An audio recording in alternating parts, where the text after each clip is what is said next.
nosotros cuando estábamos apartados de Él, lejos de Él, y con todos nuestros errores y defectos, y sigue siendo bondadoso aún cuando hemos sido reconocidos como hijos por su gracia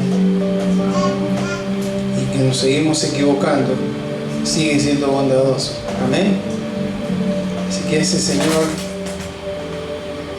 al que hemos adorado, también escucharemos hablarnos en esta tarde. Amén. Quiero en esta tarde invitarles a que abran su Biblia en el Evangelio según San Juan, en el capítulo 11. Vamos a leer los primeros 7 versículos de esta historia tan conocida acerca de Lázaro. Evangelio según San Juan, capítulo 11, versículo 1 en adelante.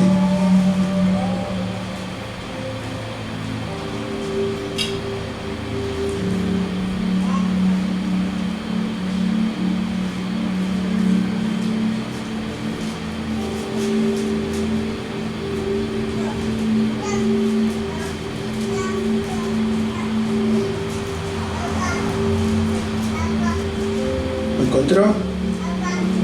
Entonces vamos a leer en el nombre de Jesús.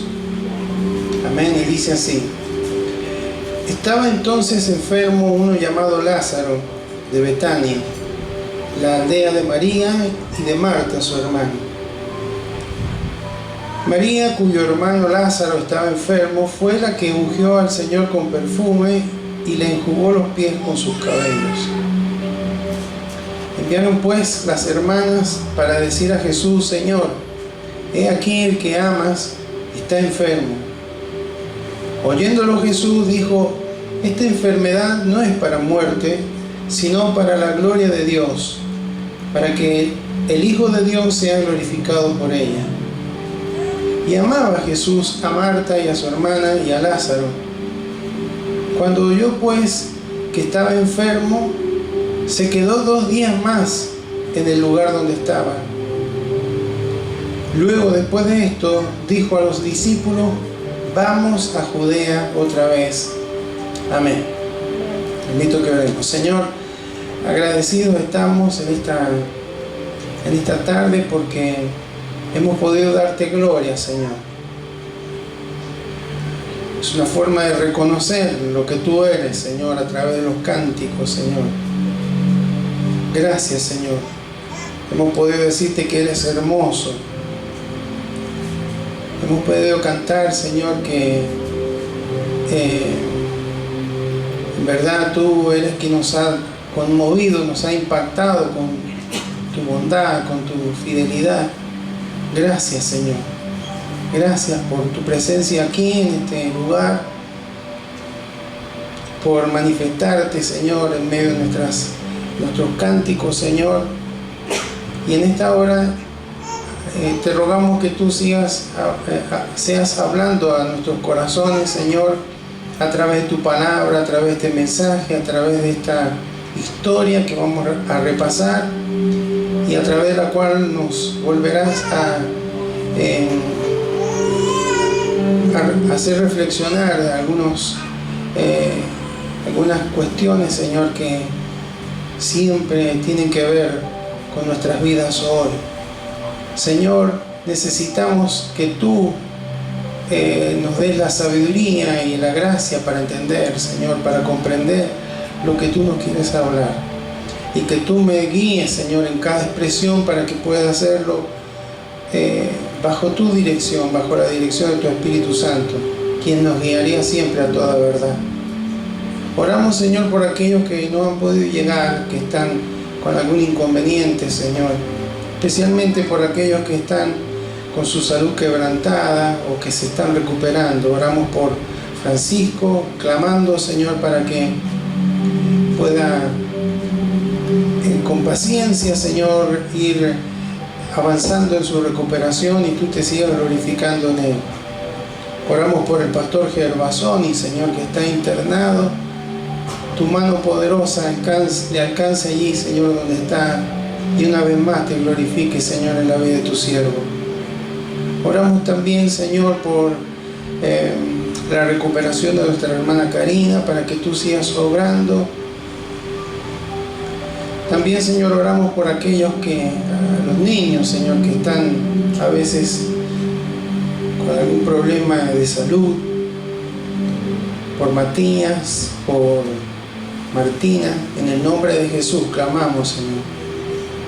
Si alguno de tus hijos llegó en esta tarde con alguna dolencia, tu poder, Señor, sea manifiesto en sanidad, Señor, en el nombre de Jesús. Gracias, Señor, porque tú siempre nos escuchas. Nuestro corazón está abierto, Señor, para recibir la poderosa semilla de tu palabra, la cual no volverá a ti vacía. En el nombre de Jesús. Amén y amén.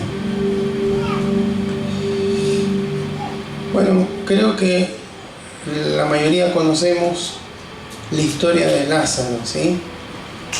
Este amigo de Jesús. Aunque es una historia impactante, algunos se han atrevido a dudar de la veracidad de este relato, porque es un relato que no se encuentra en los evangelios sinópticos, ¿sí? Los evangelios sinópticos son los tres primeros, Mateo, Marcos y Lucas, que tienen relatos similares, o sea, cuentan casi siempre lo mismo, con algunos detalles más, algunos detalles menos. Pero lo cierto, hermanos, es que ellos, cuando llega esta última semana de vida de Jesús, no dan tantos detalles de lo que sucedió en Jerusalén o en las afueras de Jerusalén.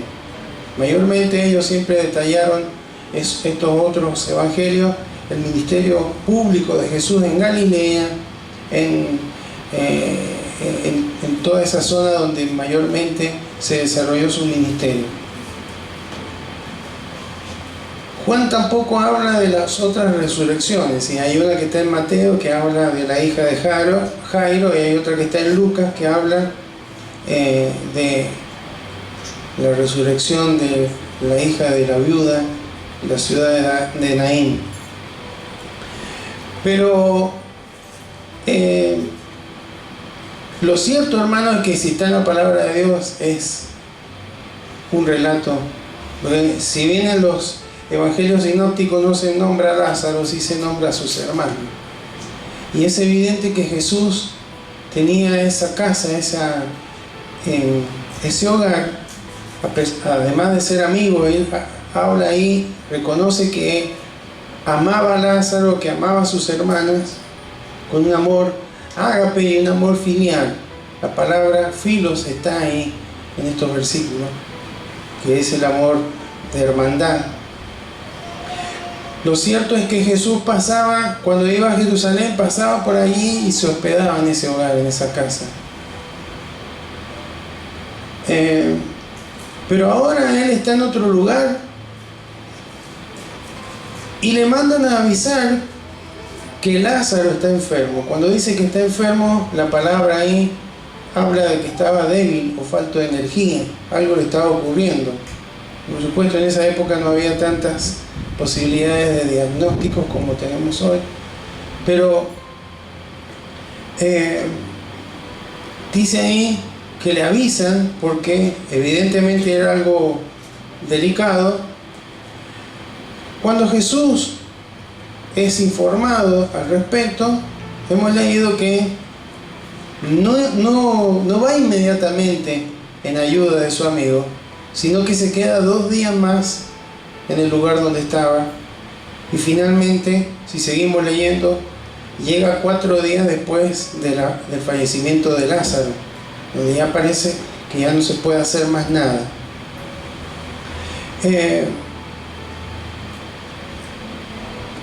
Y sabemos cómo termina la historia. ¿Cómo termina Lázaro? Resucitado, ¿sí? La sabemos a la historia. Pero hay algo que sucede previo a la resurrección de Lázaro, y es ahí donde Dios nos va a hablar Vamos al versículo 33 del capítulo 11. Ustedes pueden repasarlo, todo el capítulo, pero en el versículo 33 dice: Jesús entonces, después de haber hablado con María, Jesús entonces, al verla llorando y a los judíos que la acompañaban también llorando, se estremeció en espíritu y se conmovió. Y esto es interesante, ¿no? Porque llega tarde aparentemente, se demoró más de la cuenta. Llega tarde Jesús, pero Jesús ya sabía lo que Dios iba a hacer. Sabía cómo. Hoy nosotros sabemos porque hemos leído, pero Él sabía de antemano porque el Padre se lo había revelado. Dos expresiones: se estremeció en espíritu. La palabra estremeció en griego, bueno, tiene una forma de expresarla, pero significa ser movido con indignación, enojarse profundamente. Porque cuando uno lee en el contexto en el que está, y debe ser que se estremeció al ver llorar a María y al ver llorar a todos los que estaban ahí. Se estremeció, o sea, se sintió impactado. Pero no, lo que significa acá es que estaba enojado, estaba fuertemente agitado. Esta expresión se usaba para cuando los animales como los caballos bufan, ¿no? Eso es lo que sintió Jesús acá. Pero no es que Él estaba enojado porque estaban llorando, porque no tenían fe, o porque alguno lloraría por llorar. Recordemos que en esa época se contrataba las plañideras, que eran gente que iba a llorar para darle, no sé, más dramatismo, era la costumbre. El tema, hermano, es que Jesús estaba profundamente enojado e indignado porque lo que estaba viviendo Él con la pérdida de ese amigo y el sufrimiento de sus amigas y de toda la gente que estaba ahí es por la causa del pecado. Como la consecuencia del pecado es muerte, y esa muerte trae esta separación que a ninguno nos agrada. Entonces Él, entendiendo en el contexto en que estaba, Él no se enojó con la gente, no se enojó porque estaban llorando, no se enojó porque le faltó fe, sino que evidentemente estaba enojado, indignado, porque esta era la situación del pecado y la muerte, que hasta que Él no murió en la cruz, seguía siendo el principal adversario del ser humano. Por eso finalmente dice la Escritura: ¿dónde está, oh muerte, tu aguijón? ¿Y dónde está, oh sepulcro, tu victoria? Y Él ya en el contexto está profetizando: el que cree en mí, aunque esté muerto, vivirá. Yo soy la resurrección y la vida. ¿Amén?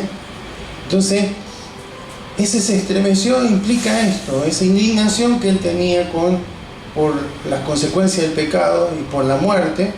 Pero después dice: y se conmovió.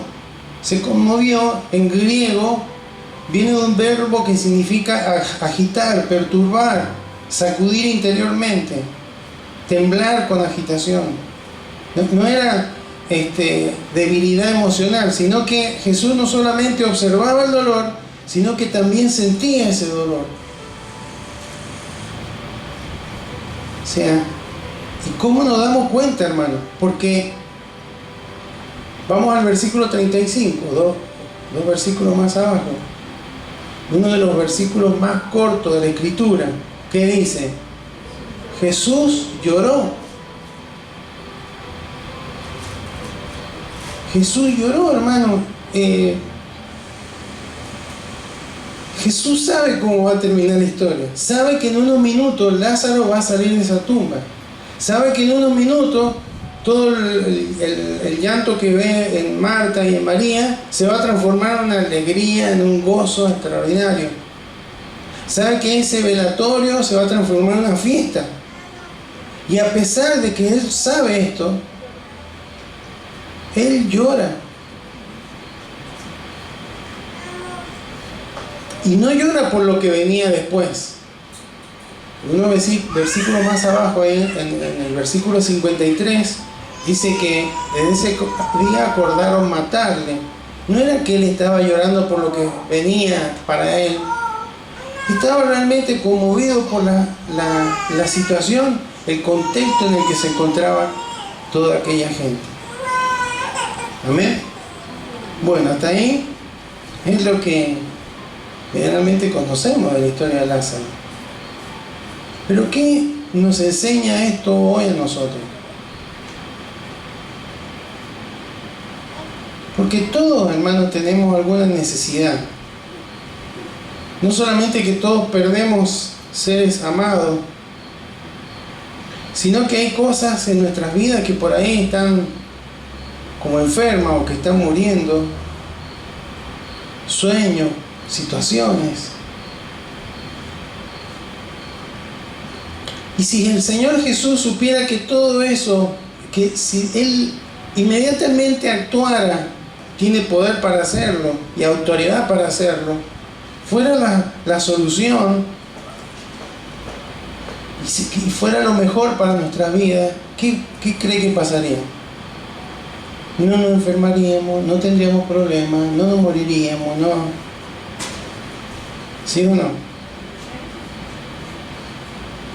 Pero cuando vienen situaciones sobre nuestras vidas, en ocasiones, hermano, el Señor parece que se demora y no actúa a tiempo, según nuestro razonamiento, por supuesto, y según lo que el sentido común nos puede indicar.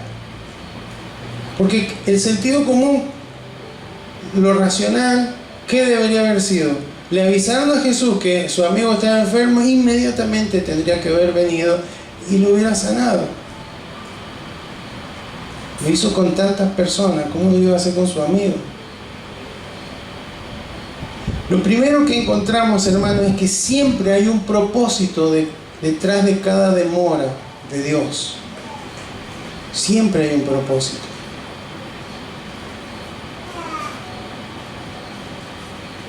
Versículo 6 lo leímos. Cuando yo pues que estaba enfermo, se quedó 2 días más en el lugar donde estaba. ¿Alguien se puede identificar con esta situación? Que tenemos una necesidad, una urgencia, algo que es tan delicado para nuestras vidas. Ya oramos, ya clamamos, ya ayunamos, pero el Señor se demora en la respuesta. ¿Habrá alguien que se pueda identificar con esta situación? María y Marta, hermanos, se podían, seguramente. Ahora, esa demora no es falta de amor de parte del Señor, no es indiferencia, al contrario, es una expresión de amor, porque Él tendrá un propósito muchas veces en sus demoras. Uno de esos propósitos, hermanos, es fortalecer nuestra fe, desarrollar nuestra fe. Mire lo que dice los versículos 14 y 15. Él está, todas las vivencias que él tenía, tenían una razón de ser. Capitalizaba todo tiempo que estuvo con los discípulos, y aquí él quería desarrollar, fortalecerlos en fe. Versículos 14 y 15 dice: entonces Jesús les dijo claramente: Lázaro ha muerto. No hacía falta que le fueran a avisar, ya sabían que Lázaro había muerto. Y me alegro por vosotros de no haber estado allí. ¿Para qué? Para que creáis. Mas vamos a Él. Si eran creyentes ellos, si creían en el Señor, lo habían visto hacer muchísimos milagros, pero su fe todavía le faltaba, ¿sí? Y nos damos cuenta porque la última noche de Jesús tuvieron bastante inconvenientes, ¿sí? En aceptar lo que estaba ocurriendo allí. Entonces, la demora, hermanos, expone nuestra fe. expone nuestras limitaciones. Porque hay veces en lo que nosotros creemos, claro, cuando clamamos inmediatamente tenemos una respuesta y gracias a Dios, pero cuando Él se demora, ahí se queda expuesta nuestra confianza, en verdad. Si seguimos creyendo a pesar de la demora de Dios o no. Y muchas veces nos hacemos preguntas como las que se hicieron ahí. Fíjense, en el versículo 21 está Marta. Parece que esta era la hermana de la mujer, era mayor por lo menos. No sé si la mayor de la familia, pero Marta le dijo a Jesús: Señor, si hubieses estado aquí, mi hermano no habría muerto. ¿Viste? ¿Tenía fe, sí o no? Tenía fe para que si venía ahí nomás y actuaba. Ahora, Jesús iba más allá. Versículo 32. Ahora es María, la adoradora. María, cuando llegó donde estaba Jesús, al verle, se postró a sus pies diciéndole: Señor, si hubieses estado aquí, no habría muerto mi hermano. Versículo 37. La gente, y algunos de ellos dijeron: ¿no podía este que abrió los ojos al ciego haber hecho también que Lázaro no muriera? Siempre lo mismo, si Dios lo hubiera hecho, ¿sí? Y con diferentes expresiones, hermano, pero a veces esto nos ocurre. Si hubiera venido antes, ¿por qué permitió Dios que llegara hasta este punto, esta situación? ¿Por qué no actuó antes? ¿Por qué no hizo esto antes? ¿Por qué si lo iba a hacer?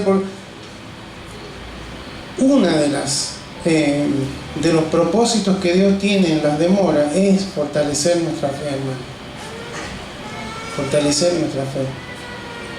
A veces esto es un misterio para nosotros, porque nos cuesta entender como hijos de Dios que algún sufrimiento pueda significar algo beneficioso para nosotros en el futuro, aquí en la tierra o en el futuro en los cielos. No lo entendemos, nos cuesta entenderlo esto, pero hermanos, debemos confiar siempre en la sabiduría de Dios, que Él sabe por qué se demora. Entonces, primero, las demoras tienen propósito. Uno de esos propósitos, en el contexto en que estamos leyendo, es fortalecer, desarrollar nuestra fe. Y la otra es darle la gloria a Dios. Es una oportunidad para darle la gloria a Dios. Versículo 4 que leímos: oyendo Jesús dijo: esta enfermedad no es para muerte. Y él reconoce después que Lázaro se murió, pero dice: sino para que, para la gloria de Dios, para que el Hijo de Dios sea glorificado por ella. No era indiferencia, no era falta de amor, falta de afecto, era un propósito. Jesús sabía que todo ese dolor se transformaría en gente que glorificaría a Dios, porque nadie, hermano, podía levantar. Era la peor situación que podía encontrarse una persona, era la muerte, era lo irreversible. Entonces, hermanos, cuando el Señor se demora, es para revelarse de una forma en la que no se nos revelaría si no se demorara. María y Marta, la expectativa era: si hubieras estado antes, ¿qué hubiera pasado si Jesús hubiera venido antes y no hubiera muerto Lázaro? Hubiera sido un milagro más. Así como sanó al ciego, así como sanó al leproso, etc. Pero este no era un milagro más, hermano, era una resurrección. Jesús le dijo a Marta: ¿no te he dicho que si crees verás la gloria de Dios? Pues le dijo: va a resucitar. Sí, yo sé que va a resucitar en el día postrero. Tenía información, tenía formación teológica del momento, pero le faltaba fe para creer lo que Jesús le estaba diciendo. Entonces, cuando el Señor se demora, nos lleva a conocerlo de una manera más profunda. Versículo 25 y 26, le dijo Jesús a Marta: yo soy la resurrección y la vida, el que cree en mí, aunque esté muerto, vivirá. Y todo aquel que vive y cree en mí, no morirá eternamente. Yo voy a solucionar el problema. ¿Crees esto? Yo voy a solucionar el problema. Pero no lo podían creer de esa manera. Entonces muchas veces la demora, hermanos, permiten que Dios haga algún milagro más grande, porque cuando ya parece que todo es irreversible, indudablemente, hermanos, que cuando hay un obrar de Dios, cuando la gloria de Dios se manifiesta, es un milagro. No hay intervención del ser humano, es un milagro. Y además tiene un efecto en otro. Fíjese lo que dice el versículo 45. Juan 11:45. Entonces muchos de los judíos que habían venido para acompañar a María y vieron lo que hizo Jesús, creyeron en él.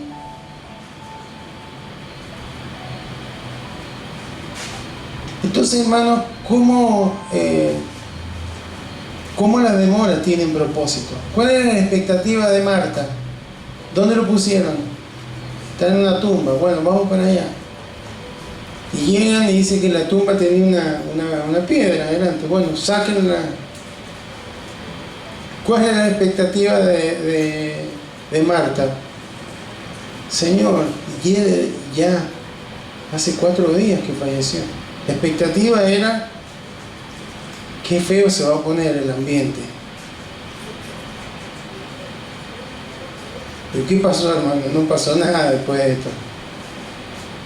No pasó nada de lo que... Porque la expectativa era corta, pero cuando la gloria de Dios se manifiesta, hermano, hasta lo imposible para la ciencia, la biología, para nuestra razón, Él lo hace posible. ¿Amén? Porque es su gloria manifestándose.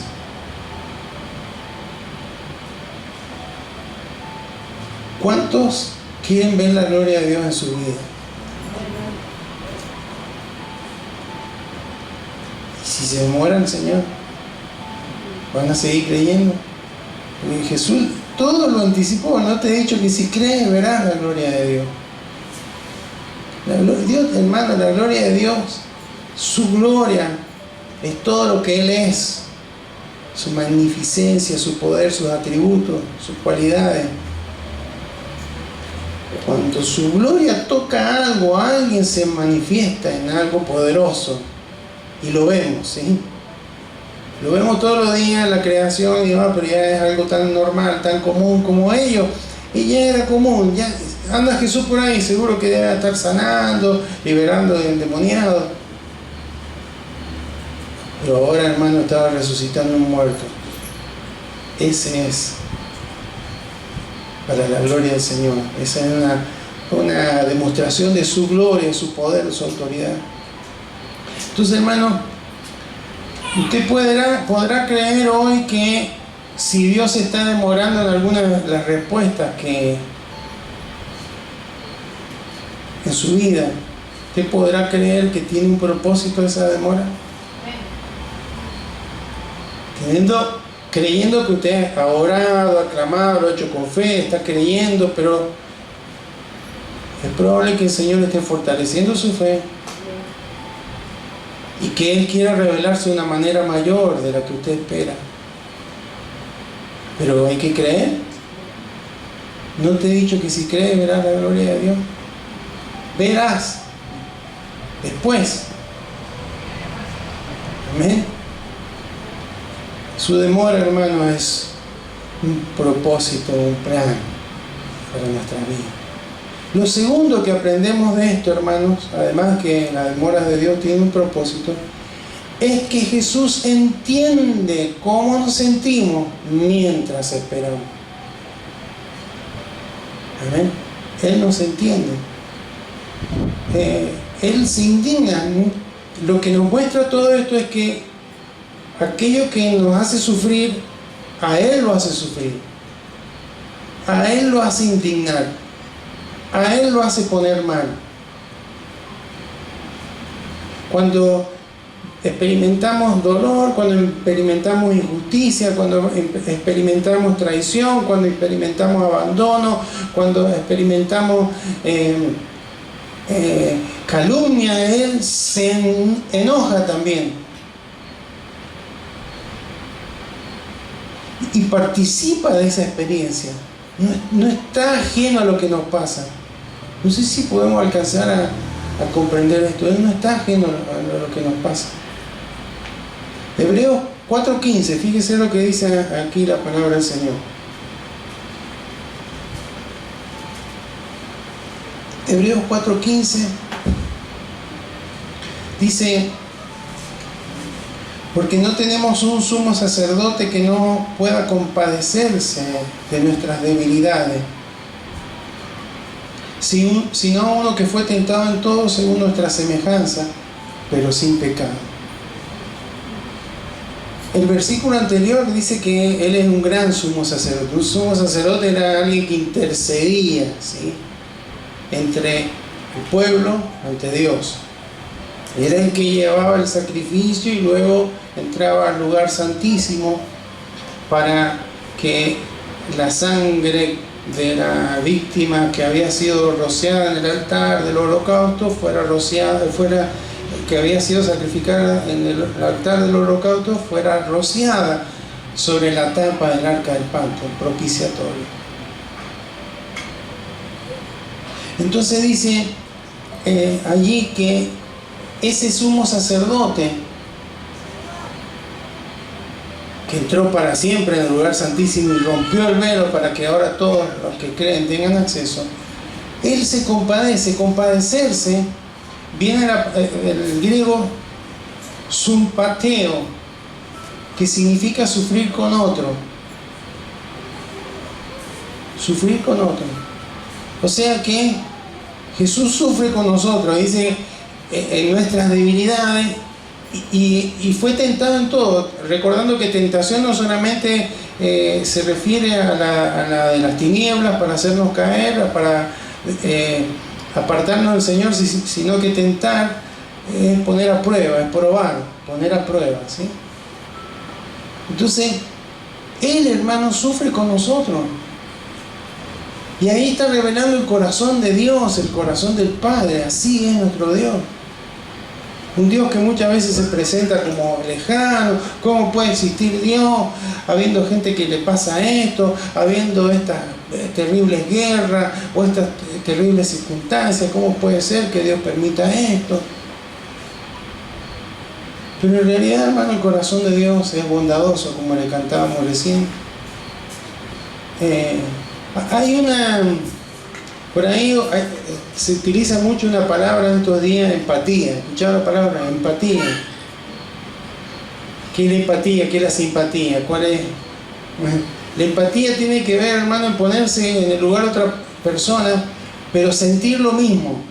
Tiene que ver con emociones. Esa es empatía. Se habla mucho de empatizar, hermano, pero es muy difícil empatizar. Porque cuando uno pierde un ser querido, el sufrimiento que tiene el que pierde, hermano, no es el mismo que puede tener uno que al vernos sufrir, ¿sí? La simpatía tiene que ver con ponerse en el lugar del otro, acompañar, ayudar, pero sin sentir lo mismo. Es lo que la mayoría hacemos.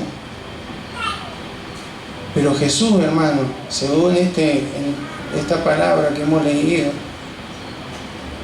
Él siente lo que nosotros sentimos. Es completo. ¿Amén? Así que Jesús valida el llanto humano porque Él lloró. Porque si no, no hubiera llorado, ¿no? ¿Para qué va a ponerse a llorar ahí si sabe lo que va a pasar minutos después?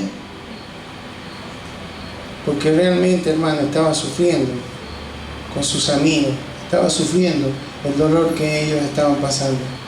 Entonces, hermano, Jesús no se entiende cuando la respuesta del Señor se demora.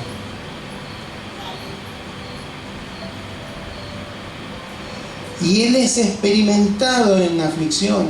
Isaías 53:3 dice que Él es despreciado y desechado entre los hombres, varón de dolores, experimentado en quebrantos.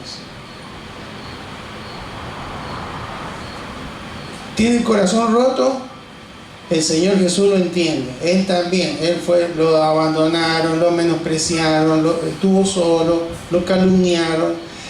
Le han tratado injustamente. También Jesús fue tratado injustamente. Es más, murió sin ninguna causa, humanamente hablando, ¿no? Siente el dolor de una pérdida. Cristo también perdió, no solamente, como vemos en este caso, un amigo o la reputación que supo tener, sino que Él perdió su vida. Él no se entiende, hermano. Así que independientemente de cómo se sienta usted, Él le entiende. Amén. No solamente que sabe lo que le está pasando, que se conmueve, sino que siente lo que usted y yo sentimos. Eso es lo que nos está enseñando esta historia. Y además intercede por nosotros. Vamos a Romanos 8:34, ya estamos terminando. Romanos 8:34.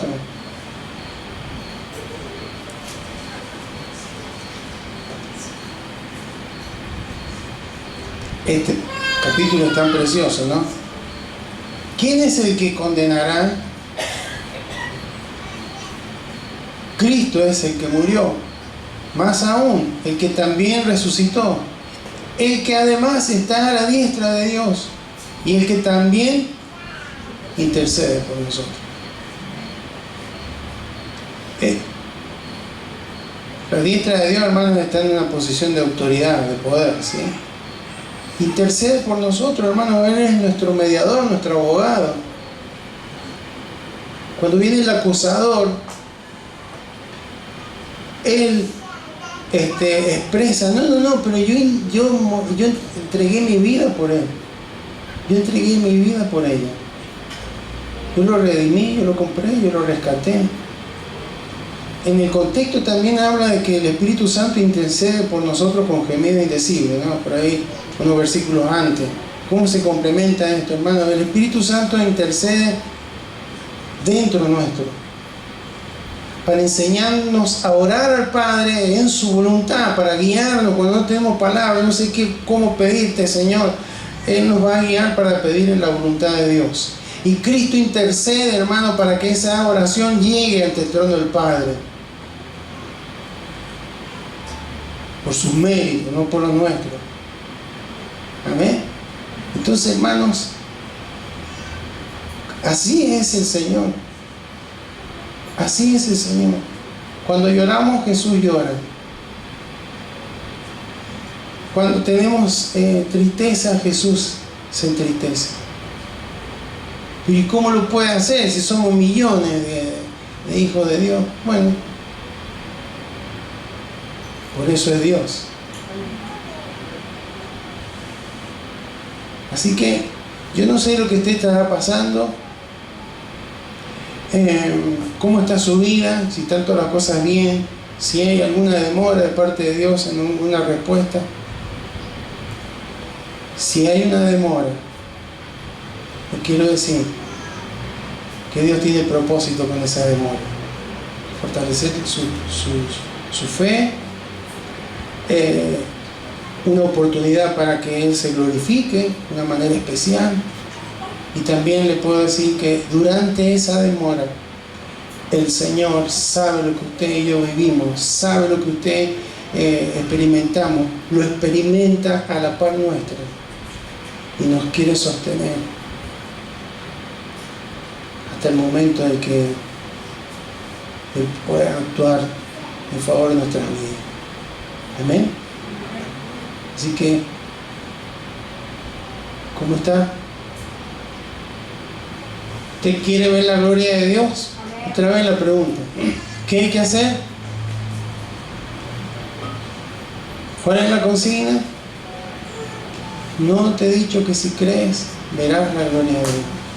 Entonces, ver la gloria de Dios en ocasiones será algo rápido, algo que nos sorprende, siempre es así, pero hermanos, hay ocasiones en las que el Señor se demora, y no sé cuánto será, si serán días, si serán semanas, si serán meses o si serán años, pero mientras tanto esa demora tiene un propósito, y esa demora, y durante esa demora el Señor Jesús se compadece de nosotros.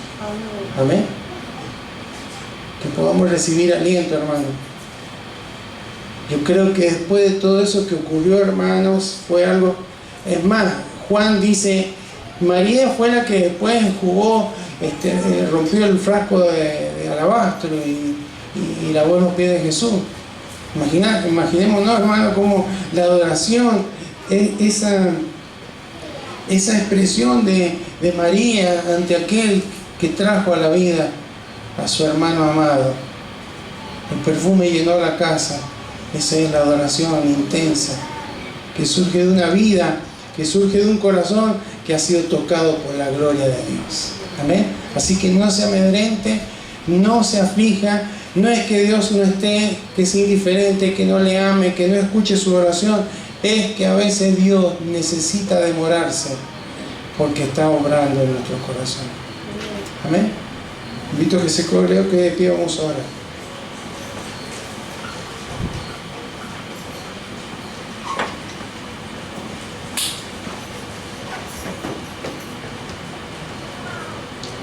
Padre eterno, en el nombre de Jesús, te damos gracias, Señor, porque tu palabra es verdad, Señor. Tu palabra da testimonio de ti, Señor, de tu amor, de tu fidelidad, de tu poder, de tu autoridad. Y cuánto nos impacta, Señor, ver en las páginas, Señor, de este precioso libro, esta historia, Señor, que nos moviliza. Pero a veces tenemos como la tendencia de pensar esto como algo histórico, algo que ocurrió hace más de 2000 años y que no tiene mucho que ver con nuestras vidas, pero sí que tiene que ver, Señor. Porque cada vez que algo parece que se está por morir o que está complicado en nuestras vidas, por lo general vamos a ti, acudimos a ti, clamamos a ti, oramos a ti, buscamos, Señor, tu intervención. Y gracias, Señor, porque muchas veces, Señor, has sido tan bueno, tan generoso, tan amable, tan misericordioso, que lo has hecho tempranamente o rápidamente, Señor. Pero también en este caso, esta historia nos habla de cuando tú te demoras, Señor, y todo lo que esto produce en nuestros corazones. Si hubieras venido antes, si hubieras obrado antes, si lo hubieras hecho a tiempo,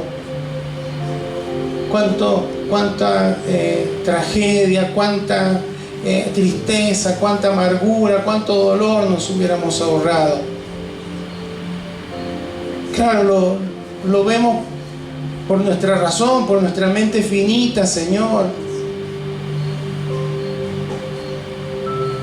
Lo cierto es que tú, a través de esta historia, Señor, nos enseñas de que tus demoras tienen propósito.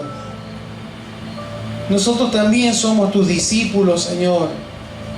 Y también necesitamos que nuestra fe sea fortalecida, sea desarrollada. Y por eso, Señor, en ocasiones esas demoras tienen que ver con nuestra fe, nuestra confianza, el saber esperar, el saber seguir creyendo, porque dice en la Escritura que no andamos por vista, por fe andamos. La certeza de lo que se espera y la convicción de lo que no se ve. Y en el periodo en el que tú te demoras. Necesitamos mantenernos en fe. Señor, gracias, porque siempre piensa en nuestro bienestar, siempre piensa en que podamos crecer, en que nuestra experiencia contigo cada día sea más profunda, porque ese propósito también tiene que ver con tu gloria, con cómo te revelas a nuestros corazones, en cómo obras, Señor. A veces nos habituamos a los milagros cotidianos, Señor, porque es un milagro. La vida es un milagro, mantenernos sanos es un milagro, comer es un milagro, el trabajo es un milagro, el poder estudiar, todo es un milagro, pero se nos hace tan normal, tan común. Pero en ocasiones tú quieres glorificarte de una manera mayor, Señor, revelarte de una manera más profunda, Señor, en nuestras vidas. Y tiene que ver con ese tiempo de demora, Señor. Yo no sé lo que tú quieres hacer con cada uno de nosotros, pero lo que sí sé es que tú tienes propósito, Señor, aún en las demoras, en tu respuesta, Señor, a nuestro clamor. Y no solamente esto, nos has enseñado, Señor, a través de esta sencilla historia, que también tú sabes lo que sentimos en el tiempo de esa espera, Señor. Y no solamente que lo sabes, sino que también lo vives, lo experimentas, Señor, porque tú te compadeces de nosotros, sufres a la par de nosotros, Señor.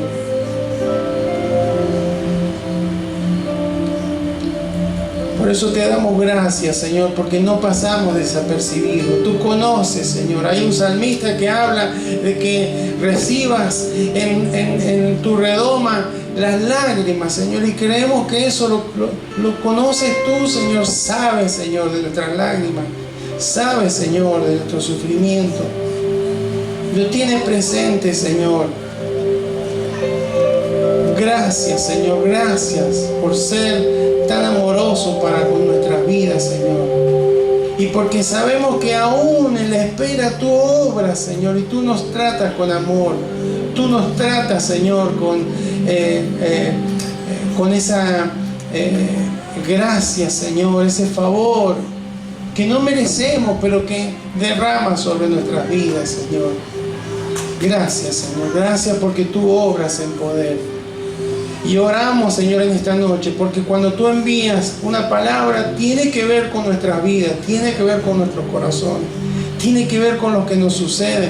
Tú nos mandas una palabra para informarnos, tú no nos mandas una palabra para que adornar un tiempo, Señor, en el que nos reunimos. Tu palabra tiene propósito, Señor. Por eso en esta hora, en el nombre de Jesús, clamamos, Señor, para que tú puedas obrar en cada una de las vidas y los corazones de tus hijos, Señor. Tu bondad es tan grande, tu fidelidad, Señor, y que cada historia bíblica nos está impulsando, Señor, a seguir confiando, a seguir esperando en aquello que hoy no vemos, Señor, pero que podemos estar seguros, Señor, de que podemos esperar de ti, Señor.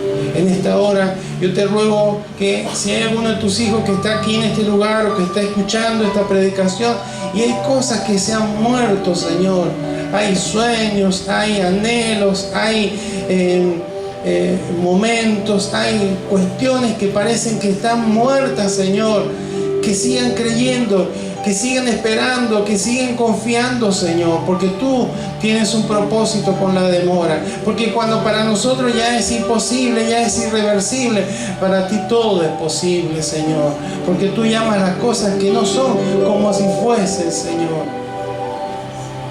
Por eso en esta hora te damos gracias, Señor.